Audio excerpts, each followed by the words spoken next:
మన ఆంధ్రప్రదేశ్‌లో ఉన్న టూరిస్ట్ ప్లేసుల్లో ఈ వైజాగ్ అనేది నాకు చాలా రోజుల నుంచి వెళ్ళాలనుకున్న ఒక టూరిస్ట్ ప్లేసు. సో, ఫైనల్‌గా అయితే లాస్ట్ డిసెంబర్‌లో ఈ టూరిస్ట్ ప్లేస్‌కైతే వెళ్ళడం జరిగిందనమాట. సో, నాకైతే ఆ బీచ్‌లు కానివ్వండి, అక్కడ వైజాగ్ వాళ్ళ కల్చర్ కానివ్వండి, ఎవరే కానీ అన్న అని పిలిచరు. ఏమండి, ఏమండి అనేసి చాలా రెస్పెక్ట్ ఇచ్చేసి పిలుస్తారు. ఆటో డ్రైవర్ల నుంచి అక్కడ హోటల్‌లో వర్క్ చేసేవాళ్ళు కానివ్వండి, రోడ్డు మీద కూరగాయలు అమ్మేవాళ్ళు కానీ చాలా రెస్పెక్ట్ ఇస్తారు. నాకు ఆ కల్చర్ అయితే చాలా బాగా నచ్చింది. అక్కడ ఆ బీచ్‌లో ఆర్‌కే బీచ్ ఉంది, రుషికొండ బీచ్ ఉంది. ఇంకా అక్కడ టీటీడీ టెంపుల్ కూడా ఒకటి కొండ పైన కడుతున్నారనమాట. సో, ఈ ఆర్‌కే బీచ్‌లో ఒక చిన్న స్కామ్ అయితే జరుగుతుందనమాట. సో, మన దృష్టిలో ఎవరైతే ఈ టూరిస్టులు ఉంటారో వాళ్ళ దృష్టిలో అది స్కామ్ అవుతుంది. కానీ అక్కడ వర్క్ చేసే ఆ రుషికొండ బీచ్ వాళ్ళకి మాత్రం అది బిజినెస్ అనమాట. సో, ఆ స్కామ్ ఏందిరా అంటే అక్కడ చాలామంది ఏంటంటే ఫోటోస్ తీస్తూ కెమెరాలు ఎత్తుకొనేసి చాలామంది కనిపిస్తూ ఉంటారు.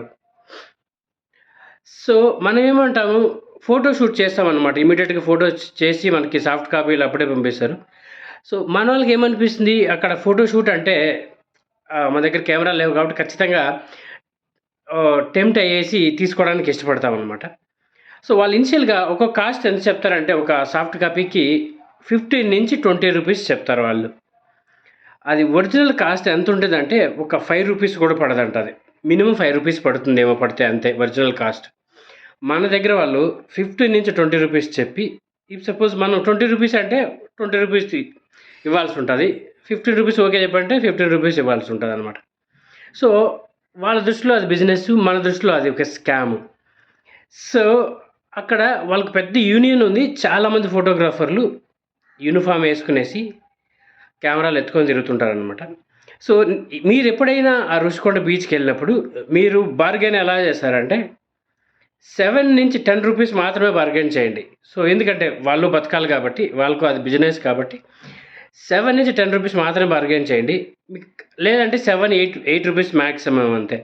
లేకపోతే మీ కెమెరాలుంటే fine. So, you are good. మీకు ఎన్ని ఫోటోలు కావాలంటే అన్ని ఫోటోలు తీసుకోవచ్చు. మీరు ఒకవేళ అక్కడ వాళ్ళ దగ్గర ఫోటోలు తీసుకోవాలంటే ఖచ్చితంగా మాత్రం బార్గెయిన్ అయితే చేయాల్సుంటది. మినిమమ్ సో, రేట్ వచ్చేసి రూ. 5 అంట. సో, 7, 8 ఇలా వాళ్ళు బతకాలి కాబట్టి ఇంత బార్గెయిన్ అయితే చేయొచ్చు. కానీ వాళ్ళు చెప్పినట్టు రూ. 20 ఇస్తే మాత్రం మనం ఖచ్చితంగా గంగలో కలిసిపోయినట్టే. సో, మా దగ్గరైతే వేరే వాళ్ళు అక్కడ ఇంకో ఫ్యామిలీ తీసుకుంటున్నారు. వాళ్ళకి రూ. 15 చెప్పారనమాట. మేమైతే రూ. 12 బార్గెయిన్ చేసాం. మాకు రేట్ తెలియకపోయినా గానీ అసలు నేను గూగుల్ చేయలేదు. నేను వచ్చి గూగుల్ చేస్తే సాఫ్ట్ కాపీ వచ్చేసి రూ. 5 ఇవ్వచ్చు అనేసి ఒక గూగుల్ సర్వేలో తేలింది. నేను చేసిన ఒక R&Dలో అయితే. సో, వేరే ఫ్యామిలీ అయితే రూ. 15 వచ్చింది. మేము రూ. 12 ఇచ్చామనమాట. మీకు 70 ఫోటోస్ ఏమో తీసుకున్నాం. సో, అక్కడ మీకు గుర్తుందిగా ఇప్పుడేం చేయాలంటే రేట్ వచ్చేసి ఈ సాఫ్ట్ కాపీలు చాలా తక్కువుంటది. ఈ రేట్‌ని దృష్టిలో పెట్టుకొని మీరు బార్గెయిన్ చేయండి. వాళ్ళు చెప్పినట్టు రూ. 15, రూ. 20 ఇస్తే మాత్రం ఖచ్చితంగా మనకైతే ఖచ్చితంగా లాస్ అనమాట.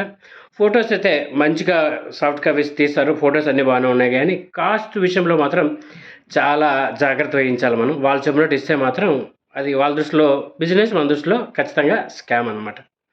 సో, ఈ వీడియో కానీ నచ్చితే ఖచ్చితంగా ఒక చిన్న లైక్ అయితే ఏసేసి మీకు మంచి వీడియోస్ వస్తూ ఉంటాయి. నేను చేస్తూనే ఉంటాను. సో, నేను చేసే ప్రతి ఒక్క ఇన్సిడెంట్ గానీ, ఒక వీడియో ఏదైనా కానీ నేను షేర్ చేస్తుంటాను. అది నాకు ఎక్స్‌పీరియన్స్ షేర్ చేసే నేను ఎక్స్‌పీరియన్స్ అయితే మాత్రం షేర్ చేస్తుంటాననమాట.